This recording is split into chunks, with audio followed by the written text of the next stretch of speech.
Hello heroes, Joe Smith here. Wow, after a killer week with the heat and humidity last week, we actually had a couple decent days, and boy, it's been getting awfully cool at night again here. Don't even need the AC on after dark anymore. So that's helping with the electric bill. I wanted to talk about Cuba a little bit and the embargo. Been seeing a lot of comments on YouTube. People saying that, well, it's the U.S. and the embargo's fault that Cuba is so poor, and why socialism or communism in Cuba isn't working. Okay, well, first of all, so communism and socialism only works if it has capitalism to pay for it. Is that what these people are saying? And actually, back when Obama was president, the first time, we're in his third term now, but the first time he was president, there were talks to lift the embargo or to allow trade with Cuba, and the Cuba government didn't want to have nothing to do with it. So the embargo stayed because Cuba said, F you. Cuba said we don't need you to lift the embargo. You're just fine. Or they just didn't want to have their citizens buying American products or being freely to travel to America or whatever. As you know, maybe they don't travel back.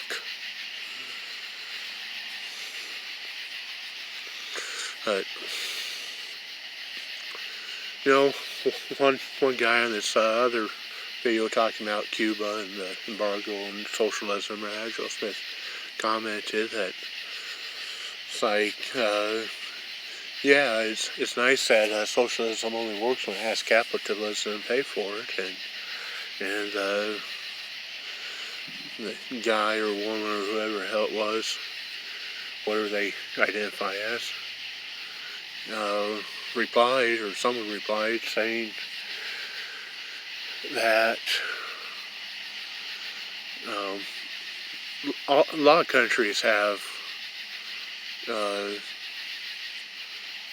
buy and sell to each other, or that it's called trade.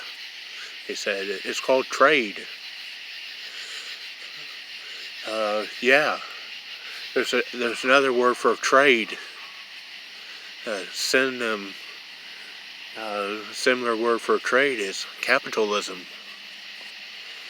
It's not like the government's trading food or trading livestock or trading food for oil or whatever. It's people, consumers, the citizens, are purchasing stuff from producers, from companies that manufacture things or produce goods or services in those other countries. They talk a lot about how the U.S. has a huge trade deficit with China. Well, it's not that the U.S. and China are trading with each other and the U.S. is getting the raw end of the deal. There's just more Americans spending more money on stuff from China than Chinese people are buying stuff from America, from American companies, not from the government, from the companies. So China has more producers, more companies producing stuff for sale to other countries, and America has more consumers.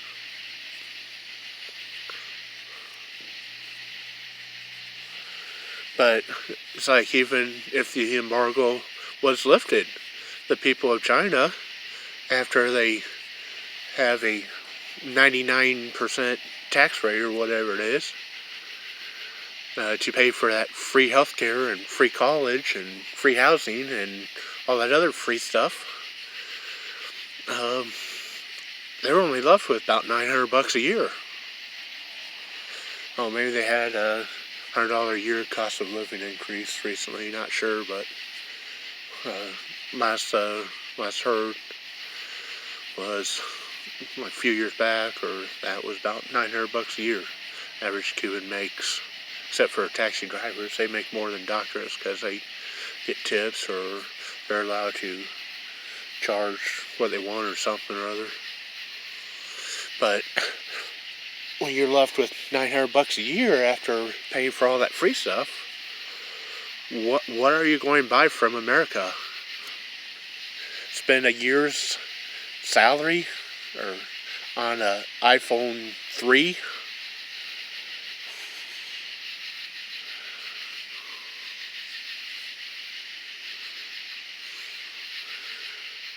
Like, oh, we got $900. The embargo's lifted. We can get a $200 computer and a $200 TV, and we might have enough food for the week. Like, what are they going to buy? And then these morons commenting, saying that socialism kind of is good. They're like, well, the government could buy stuff for them then. Yeah, like that would happen. And then what? Charge them their other $900 a year in taxes, where they pay 100% tax.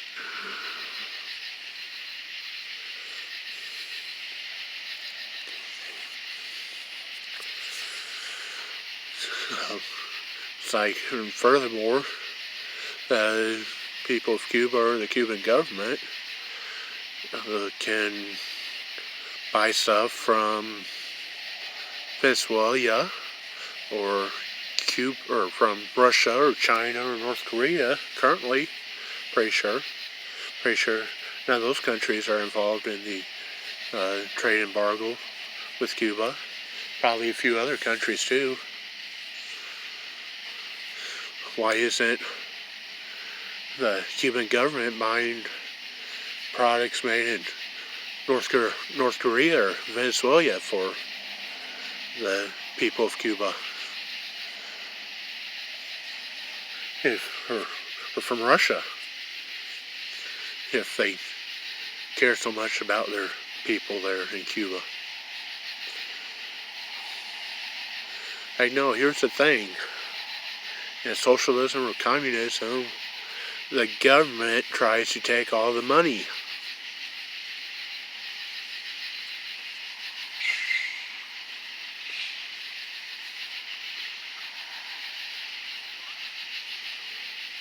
Damn, heard some wild animals preaching that.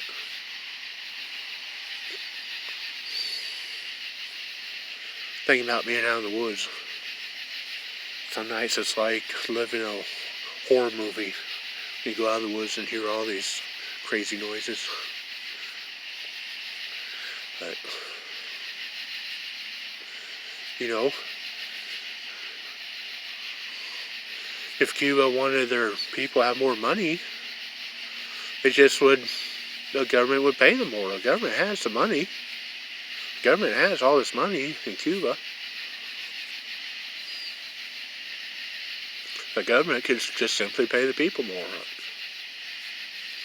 Or, the government of Cuba could just say, okay, you can all have your own businesses and own your own properties and own your own homes and all this and that now. Like China did years ago.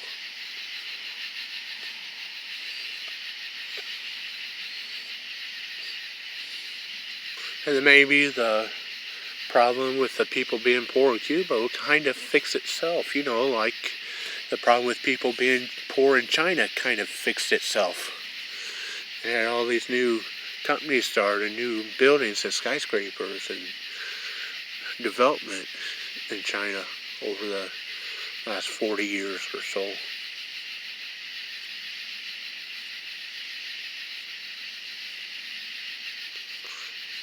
with capitalism, that's kind of one major aspects to capitalism. If there's a problem, someone will find a solution if they can make money off the solution. So problems in capitalism kind of get fixed, or fix themselves.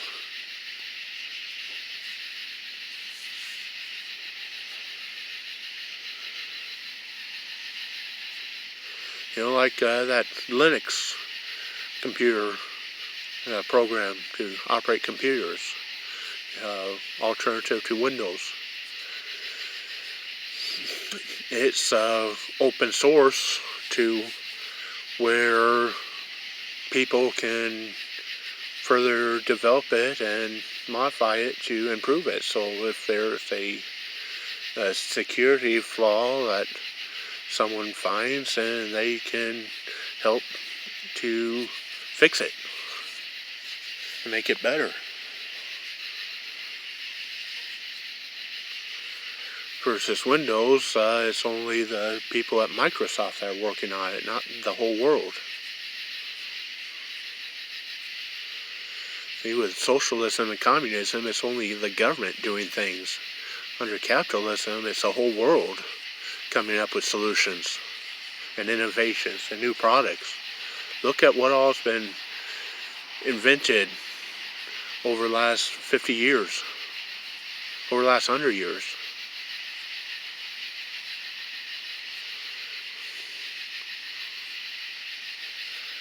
You know, 100 years or 120, 130 years ago, we did not have electricity in homes. We had lights that were like either candles or kerosene lamps. And the only reason why we had kerosene was due to capitalism. It wasn't the government that created it from refining oil.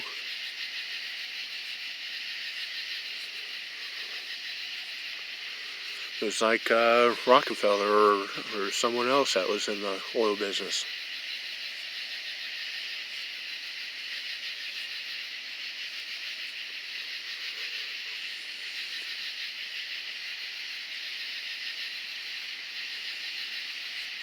We didn't have self-driving cars 100 years ago. We barely had cars at all 100 years ago.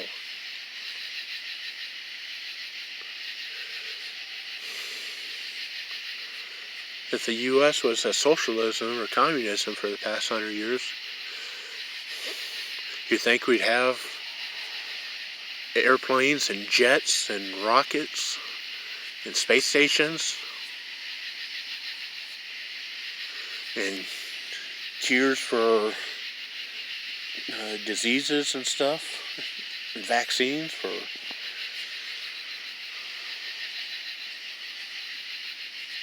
think we'd have computers and video games and TVs?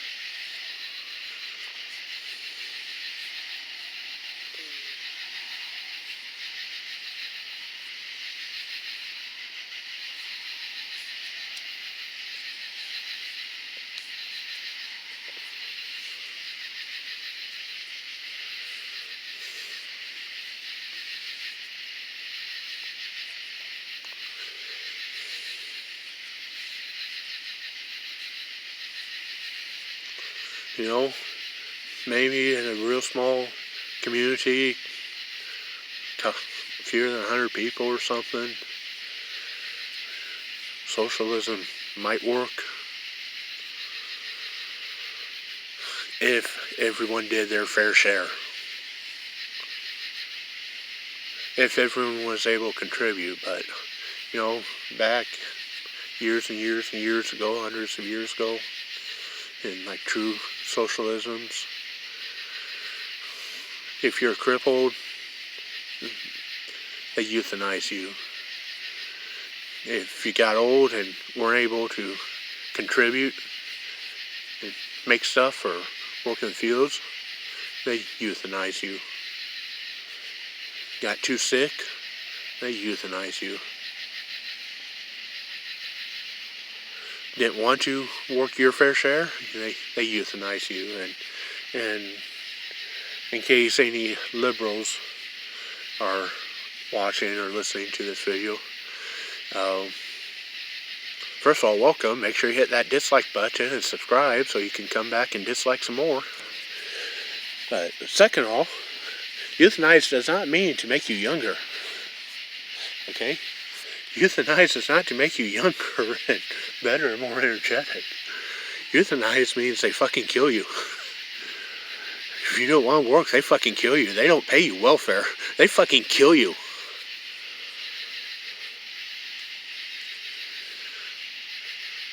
Or you get forced labor in the gulags.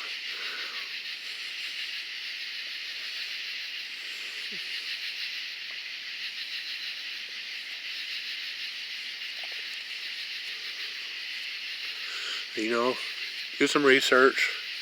Socialism has been tried by about 200 or so, maybe more, different countries or civilizations or communities over the years, according to Wikipedia. And apparently none of them done it right, because it didn't work for any of them. So, AOC, are you going to be the first one to do it right after 200 people or 200 civilizations and countries over 10,000 years did it wrong? You think you finally learned from their mistakes to where you can do it right?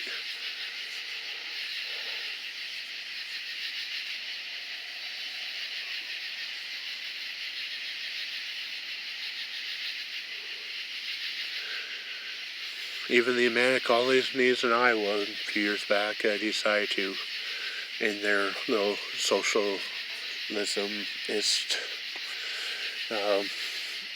environment, to embrace capitalism.